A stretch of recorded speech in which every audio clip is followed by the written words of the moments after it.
Kamusta mga ka-construction? Ang project natin ngayon ay magkakabit tayo ng aluminum cabinet at aluminum doors sa isa sa mga tugboat. Kaya tara, simulan na natin.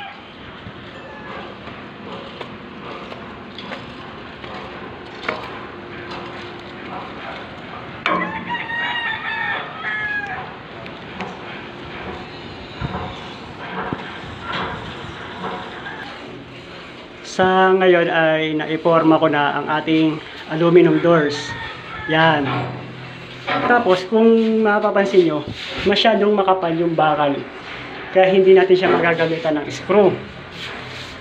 Mahirap din butasin yan dahil sigurado mabubutas ang drill bit natin. Kaya ang ginamit ko ay ang Bostik number nails. Kasing effective din siya ng screw. Unang pako kung sa kahoy mo gagamitin.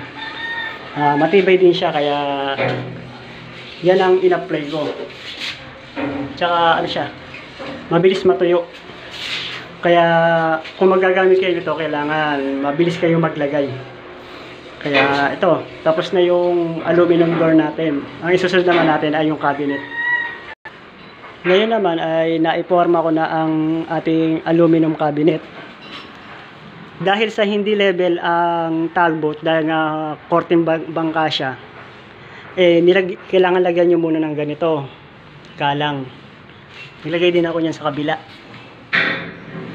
para ang makuha nating levelasyon ay yung ibabaw mismo ng ating countertop. Tapos ganun lang din, gagamit lang din tayo ng Bostik number nails kasi yun nga, hindi mo naman mapapakuan to kasi buong bakal yan, solid na bakal.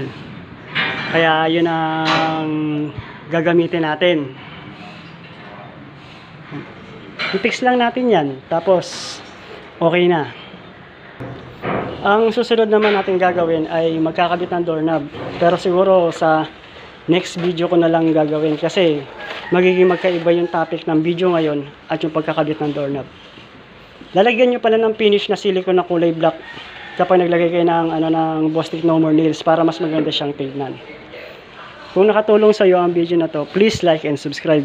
Alam ko na maliit na bagay lang para sa inyo yun, pero malaking bagay ito para sa akin. Salamat.